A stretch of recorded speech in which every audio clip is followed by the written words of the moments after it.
pero les presentamos a nuestras invitadas de hoy. ¿Cómo les va? Hola, ¿qué tal? Eso, hoy somos mayoría, chicas. Sí. Qué lindo. Bueno, con nosotros Gloria Casañas, escritora que viene a presentar un libro que se llama La Salvaje de Boston, que enseguida vamos a mostrar y vamos a comentar, pero también mamá. Sí. Cecilia Seno, que es la mamá de Lichu. Sí. Todo el mundo lo conoce, a Lichu Seno. ¿Y cuántos hijos más tenés? Dos. Elio y Marina. Elio y Marina. Dos hermanos. Lelio. Dos hermanas, claro, Lelio Seno, que ha generado así un espaldarazo enorme para que Lichu pudiera afrontar todo lo que ha afrontado y lo que seguirá afrontando hasta ahora. Y Norma Córdoba, ¿cómo estás? Muy bien. La mamá de Estefanía, a quien conocen como Pani. Pani, ahí está, Pani. Norma tuvo un gesto maravilloso al donarle un riñón a su hija y las dos siguen viviendo muy bien y con muy buena calidad de vida. Así que de esas historias hablamos hoy. ¿Cómo está Lichu? Primero lo primero. Ceci. Está muy bien, mejorando de a poquito. Ya está en casa, que es un... ¿Estuvo cuántos días en el hospital actual?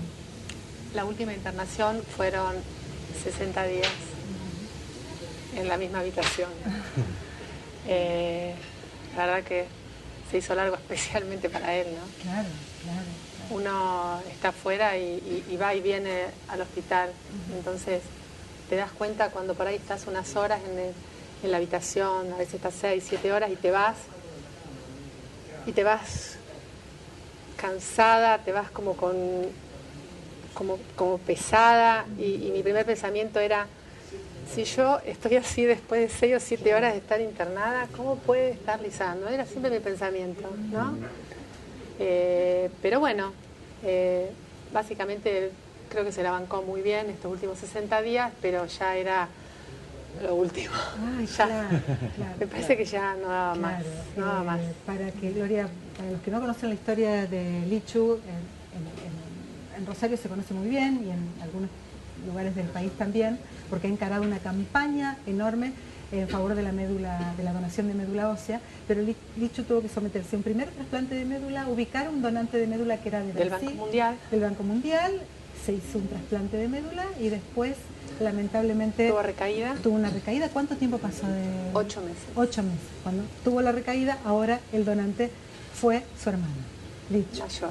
Ahí está.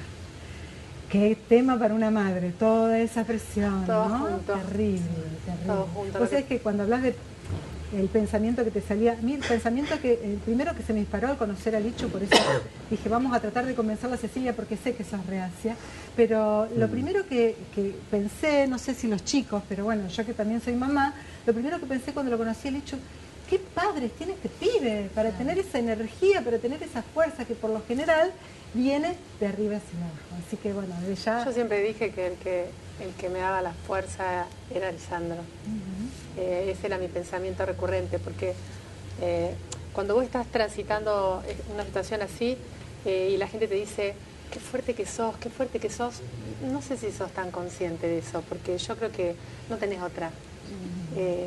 Es la única. ¿Qué otra vas a tener? Más que acompañar y estar fuerte. Y yo sentía casi todo este tiempo, ya se van a cumplir 2 años del diagnóstico, yo siempre pensaba que era él el que me sostenía, que nos sostenía. Y realmente lo comprobé este último tiempo, cuando fue, te diría que lo más fuerte de todo, el post-trasplante, el segundo trasplante, fue la época para mí, primero para él creo, como observador, después para mí fue lo más difícil de todo este tiempo. Y ahí realmente me di cuenta que uno tenía que sacar la fuerza ¿De dónde no tenés? de adentro, de acá, porque, ¿no? De acá, porque Lisandro en este momento yo que dijo, bueno, me voy a ocupar de mí. Podía y tuvo muchísima fuerza y esto fue, o sea, fue como dice él y como dicen otros trasplantados, fue como si le pasaran un tren por arriba. Nunca había estado tanto tiempo internado, ni nunca tuvo tanto tanta agresión, por decirlo de una manera. Por supuesto, El no me refiero al tratamiento, trasplante, claro, ¿no? Me refiero al pretrasplante. Fue muy fuerte, él ya venía de otro trasplante, o sea que no era el mismo cuerpo, el mismo físico, la misma persona de hace un año, y fue muy duro. Él se la bancó, y como todos pensamos, ahora, Lisandro, tenés que ocuparte un poquito de vos y pensar un poquito en vos. Todos los demás están preocupados por vos, y creo que fue lo que él decidió hacer este tiempo, que de hecho todavía está metido un poquito en su mundo para poder recuperarse y salir adelante. Claro. Si algo... Perdón, sí. Dani, ¿se escucha bien, Cecilia? ¿Se está escuchando bien? No tenemos problemas con la... Sí, Daniel, perdón. No, que si algo une a la cuestión de la mamá de Lichu y a Norma, que es la mamá de Pani Libonati, es que tienen verdaderamente a dos hijos que son guerreros. Verdaderamente son guerreros, porque desde que Pani comenzó con la hemodiálisis, vos sabés, bueno, todo lo que se ha vivido hasta el trasplante y después cómo lo tuvo que superar. El tema es si esta alma guerrera, en ambos casos, la consideran que fue hereditaria, que se las forjó la misma adversidad o que vino con ellos desde que nacieron prácticamente. ¿Norma? No sé qué. Por parte de mi hija, creo que las trae consigo. Un poco también los genes deben influir, porque lo mío viene medio duro el tema, pero ella es muy guerrera, competitiva y salir adelante. Y el tema de la salud en la gente tan jovencita como tanto ella como Lichu, y encima deportistas, cuesta aceptarlo, cuesta entenderlo. Es una patada abajo, ¿no? Claro, porque vos decís, chicos cuidados, al menos mi hija no toma, no fuma, deportista, y vos decís, ¿cómo me pasa esto? O sea, al principio, por supuesto, es el enojo, porque ¿cómo esto? ¿Por Contar qué? un poquito la historia de Pani, así la gente puede comprender bien cómo llega. Steffi empieza con... descubrimos esto a partir de los exámenes que te hace la municipalidad obligatoriamente en el club para poder empezar el año deportivo. De ahí sale, no tenía, era totalmente asintomática, pero cuando le toman la presión para dar los certificados tenía 18 de presión a las 6 de la tarde. Ahí empezamos con todo este traquetear. Y de pronto no era cardiológico, derivaciones, una creatinina 19,8, una enormidad. Y ahí nos dice el médico, lo único que queda es diálisis y luego esperar un trasplante. Así como te lo estoy diciendo. ¿Y cuál fue tu reacción, Nana? No entendía nada, ¿vos sabés? Porque no sabía de trasplante, no sabía de diálisis. No tenía a nadie familiares. No, y aparte no conocía a nadie que haya pasado por una diálisis. O sea que, viste, Pero vos, ¿qué pensaste en ese momento? yo lo primero que le dije fue, cuando me dijo trasplante, dije, Pani, no te das problema, hija, yo te doy mi riñón. Una inconsciencia total, como si fuese así de simple, sin saber que hay que tener grupo sanguíneo compatible, grados altos de compatibilidad. Pero es una reacción visceral, digamos, es Totalmente. literal en ese caso, le querés dar tus órganos. Es tu hijo, viste, y aparte, y nos agarramos de eso, ¿eh? Acá vamos con el trasplante, así va a salir. Nunca, yo te comentaba, nunca pensamos en la opción que podía ser que no. Nunca. Ella, menos aún. Yo tal vez hubiera tenido que pensar, ella no. Steffi es deportista de toda su vida y se iba a diálisis. No pensó en el rechazo del riñón. No, nadie. A nosotros lo obviamos totalmente. Porque desconocimiento total. Pero ahora qué paradoja, porque con sus riñones funcionando, creo que a un 7-8% de sus posibilidades, ella era campeona olímpica y gimnasta. Llegó a ser así. Sí, increíble, ¿no? Increíble. Pero era como yo te explicaba, el organismo, la verdad que es tan No sabia. presentaba síntomas, a lo mejor por el deporte mismo. El deporte, no, porque desde que comenzaba el día, como estudiaba profesora de educación física, empezaba con los deportes, entonces empezaba con presión alta. Pero iba bajando. Claro, iba bajando, claro. O sea, eso la mantenía bien. La Eso la mantenía mantenía. bien. Hasta que de pronto le explotó, ¿viste? Le salieron granitos. Funcionó el trasplante. Norma, Funcionó el trasplante y mi riñoncito sirvió hasta para que al año siguiente, al año y medio, quedara embarazada y nació Bautista. Rindió tu riñoncito. Qué hermoso. Usadito, ¿eh? Pero Pero en buen rindió. estado. Ahí te pone en buen estado. Usadito, pero en buen estado. Nunca mi tarde. riñoncito. Joya nunca atrás. Qué lindo. Sí, Así que está bien ella. fantástica, ¿Y vos cómo preparándose estás? para los Juegos Nacionales Qué maravilla. que son selectivos para el Mundial de Trasplantados. Ajá. ¿Y vos Así cómo que- estás, Norma? Muy bien, lo mío fue en trámite, fueron 15 días en total de recuperación. Por eso es como que ahora nosotras tomamos la bandera de esta cosa de seguir pregonando y promoviendo Claro, la donación de órganos, porque así como yo, hay mucha gente Muchos que no casos, sabe. claro. Y esto fue de un día para el otro. De un día Yo para creo que el la otro. mayoría, hasta que no te pasa, no sabes nada. O sea, yo siempre digo sin vergüenza que ni siquiera sabía la diferencia entre la médula espinal y la médula ósea.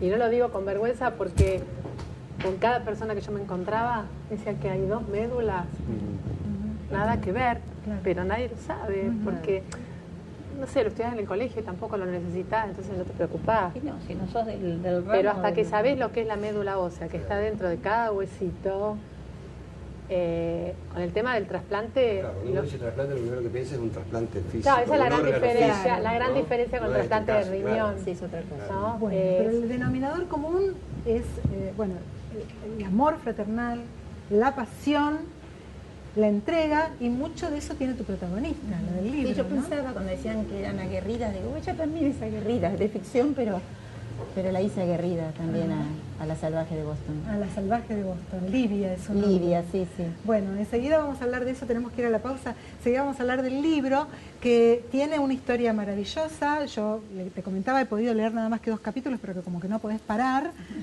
porque bueno, tiene atravesado por una historia muy rica como es la historia de la educación en la República Argentina. Así que enseguida hablamos de eso. Seguimos en esta mesa maravillosa con, de alguna manera, un agasajo a las madres, porque tenemos 3 madres, 4 contándome a mí, pero yo me agasajo sola todos los viernes. Estamos con Cecilia Casañas, que escribió un libro que se llama La salvaje de Boston, que es muy interesante. Cecilia, la mamá de Licho Seno, y Norma, la mamá de... me sale Peti, es Estefanía, pero me sale... Libonati. Estefanía Libonati, ahí está. Habíamos dicho a Gustavo que empezabas preguntándole porque, a... bueno, porque quería estábamos preguntar a hablando muy Gloria, animadamente en el corte. Le quería preguntar a Gloria, bueno, este es tu séptimo libro. Sí, es el séptimo Y libro. si todos los anteriores habían tenido que ver con la ficción histórica también. Sí, sí, la mayoría, salvo uno que es contemporáneo, los demás son lo que yo llamo la serie histórica, porque están vinculados por los personajes. Es decir, hay personajes Hay que un van... hilo. Hay un hilo, pero son personajes que van atravesando los libros, algunos personajes, pero los libros son independientes, las novelas tienen su final, su propio final, ¿no? Sí.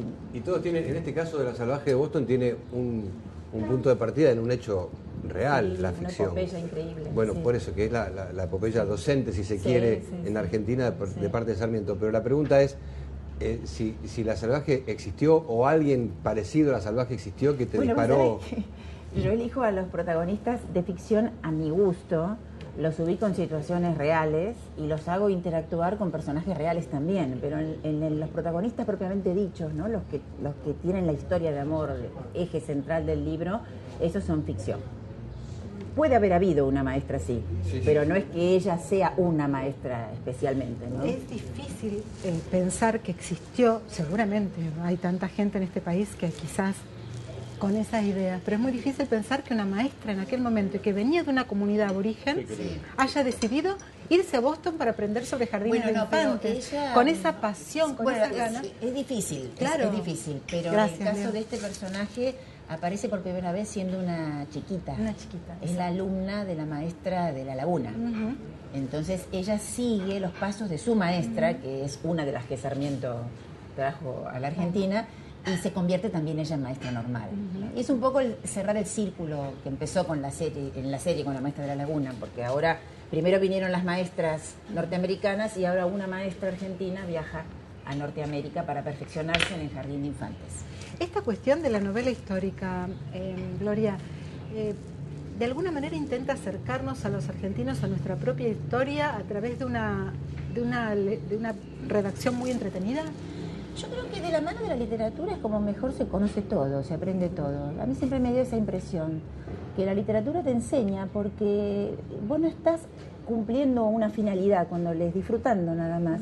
Y disfrutando se aprende tanto, tanto. Incorporás mucho más que si agarras un libro de historia. Es más, vos sabés que tuve una experiencia muy linda en San Marcos Sur, que la directora del colegio secundario y la profesora de historia se habían unido para que los alumnos, cuando trataban los temas relativos a lo que tocan los libros, leyeran el libro también.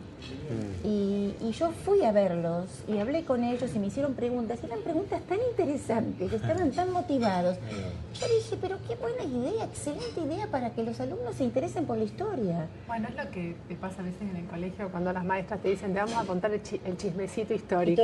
Y todos se prestan atención, ¿o no? ¿Viste qué te pasa? Argentina tiene, hay buenos escritores y los libros que tienen buena este tipo de novelas tienen muy buena venta. Sí. Esa es la muestra de que la historia interesa. Evidentemente. Y vos fíjate el éxito de Balmaceda a partir de los datos históricos. Hay muchos tipos que han hecho este Lo que tipo de... pasa es que la historia, a través de la literatura, te permite ver la situación histórica, el episodio, lo que sea, en la encarnadura de la gente común. Ponerte en el lugar Claro. de... Eso es lo maravilloso, que lo hace también Felipe Piña, ¿no? Con algunos artículos incluso que escribe en la revista Viva. En los libros es un poco más académico, pero a veces en la revista Viva todos los domingos aparece una página que le dedica a un hecho particular de la historia y vos te pones en el lugar de ese personaje. O como el último libro sobre la comida, que comían los personajes históricos. Bueno, yo también. Yo me acuerdo que había leído en un momento dado que San Martín de la carne y las papas no lo sacaban. Y yo pensaba, como tantos argentinos. pero qué interesante, porque revela cierta austeridad. Una persona que no se da a los festines, ¿no? Entonces va con el carácter de San Martín eso. Es interesante. Sí. ¿Y vos cómo te definís más? ¿Como historiadora o como novelista? No, como novelista. Me gusta la historia, yo dicto clases de historia, pero de historia del derecho. Sí. Me encanta saber historia, me gusta leerla, pero me gusta inventar. Aparte es necesario sumergirte. Sí, hay que investigar. Sí. Escribirlo posteriormente. Sí, no, hay que estudiar primero, sí, es verdad. Yo me quisiera hacer una pregunta a la madre de Lichu respecto a algo de lo que contabas antes, si hay una mosca molestando. Siempre, y claro, quiere comer es el quincho, es un quincho. Es un quincho. ¿Por qué en el segundo caso, en el segundo trasplante, se pudo su hermano mayor darle y no lo hizo en la primera ocasión? ¿Por qué se dio esa situación? Bueno, yo tengo la misma duda. Perdón. Pero, duda. Yo me acordé por lo que dijiste vos, que apenas tu hija se enfermó, dijiste, yo te voy a dar el riñón. Bueno, resultó que cuando a Lisandro le hacen el diagnóstico, mi hijo mayor, dice, él cuenta que soñó que él iba a ser el donante. Y cuando nos hicimos los estudios, a priori parecía como que el menos compatible era mi hijo mayor. Bueno, yo creo que van como cubriendo posibilidades o como gastando posibilidades, ¿no? Si hay una posibilidad en el Banco Mundial, que fue la primera, que el donante fue un brasileño, es una primera posibilidad. Que bueno, Lisandro dice, dio resultado 8 meses. Y sí, de hecho, es verdad, porque esos 8 meses vivió con la médula del brasileño. Pero el segundo trasplante, además de que estaban entre Lisandro, entre Lelio, el hermano mayor, y el padre, o sea, mi marido, Lelio, pero prefirieron una persona más joven. Claro. Es mejor la médula de una persona más joven, por eso eligieron a Lelio, mi hijo mayor. Pero fue totalmente diferente, o sea, yo viví diferente el tema del trasplante cuando vos te pones a pensar lo que es hacer la recolección de la médula, que hace una persona, por ejemplo, afuera, como pasó en el primer caso, que nosotros no estábamos en contacto con esa persona, de hecho no la podés conocer hasta que pasa un año. Cuando llegó la médula, chau, tomá, se la ponen, la trasplantan, tan simple como eso, pero no tenés contacto con nada. A este otro trasplante, que yo estuve junto a mi hijo mientras le hacían la preparación, que fue toda la semana anterior, yo todos los días pensaba, estábamos allá en Pilar, y él tenía que ponerse unas vacunas durante todos los días, cuidarse de determinada manera. Yo lo vivía de una manera que decía, ¿cómo? No podía dejar de pensar en el otro trasplante, no podía dejar de pensar en la otra persona que había donado su médula en un lugar ajeno, sin nadie que lo acompañara. O sea, todo fue como muy, muy movilizador desde ese lugar, porque yo que estaba al lado de él y sabía lo que era, porque esa semana fue muy fuerte, y el que primero quería cuidarlo a su hermano mayor era Lisandro. Lisandro todo el tiempo, los 15 días antes de que donara, nos llamó a todas las personas que tienen contacto con mi hijo mayor y les pedía que lo cuidaran, porque era muy importante cómo estaba la persona en el momento de la donación, o sea, en el momento que te hacen la extracción de la médula. Entonces todo eso yo lo viví con mi hijo mayor y no podía dejar de pensarlo otra vez. ¿Me entendés? Qué maravilla. Esta cuestión de empática de las mujeres, ¿no? Yo, la verdad que siempre, cuando a una mamá le pasa lo que les pasó a ustedes, o le pasa lo que les pasa a otras mamás que han tenido que afrontarse a la peor pesadilla, que es la pérdida de un hijo, sobre todo en los casos de inseguridad que estamos teniendo, que es horroroso, uno piensa, ¿cómo hacen para seguir adelante? Y un poco, Cecilia lo decía también, y vos también, sale como de adentro esa fuerza, ¿no? Sale como que viene en el código genético, ¿no? Es como que uno sigue. Claro. No te detenés a pensarlo. Tengo un dicho yo del arte de vivir que dice, y me salía cada rato, ¿no? Especialmente este último tiempo, que para mí fue el más bravo, eso que dice que el momento presente es inevitable. Entonces yo decía, esto va a pasar, esto va a pasar y hay que estar y hay que afrontar y hay que pasarlo. Ahora, ¿cuándo pasa, Norma? Y voy a arriesgar la última pregunta porque nos estamos quedando sin tiempo, pero es tan maravillosa la mesa que seguro vamos a seguir charlando después. ¿Cuándo pasa, Norma? ¿Qué pasa con las mamás en ese caso? Cuando ya vos dijiste, bueno, ya está, ya zafó, ¿qué te queda? Y ¿Cómo quedás? Todos sabemos que estamos hablando de un trasplante, no son eternos, no son eternos. Pero bueno, hoy vivamos por lo que es hoy, que no podemos arriesgar a decir, ¿y cuánto va a durar? Porque realmente yo no sé cuánto va a durar el riñón mío en mi hija en buen estado y que le va a seguir sirviendo. Pero apostemos a que sea en mayor cantidad de tiempo posible. Avanza día a día. Sí, que las cosas a lo mejor 2 años atrás o 3 eran distintas. Están probando con riñones artificiales. Claro, sí, la ciencia con avanza a órganos, grandes pasos. están improvisando con la posibilidad de imprimir órganos a través de 3D, a través de impresoras 3D. Las investigaciones con cerdo ya la están haciendo, y el queso del páncreas del cerdo, hasta ahora de todos los órganos, podría ser el más compatible. El páncreas de cerdo para aplicarlo en trasplantes a humanos. Ahora, en el trasplante de Pani, ya pasaron 3 años, me parece, fue el 2013. En enero del 2013. Y hasta ahora de 10 está. Gracias. Sí, como decíamos, ha tenido un bebé. Sí, también sí, Cecilia verdad, tiene eso derecho a también. soñar que va a tener un nieto de leche. Pero no te Por supuesto que sí. Por supuesto, bienvenido. Una vez que ojalá. fuimos madres tenemos que seguir Ojalá. esperando que los hijos tengan en esta su etapa tiempo. justamente que nos toca, por lo menos a nosotras. A nosotros. Mucha fuerza, les deseo, las comunidades de madres siempre dan mucha fuerza, ¿no? Así que...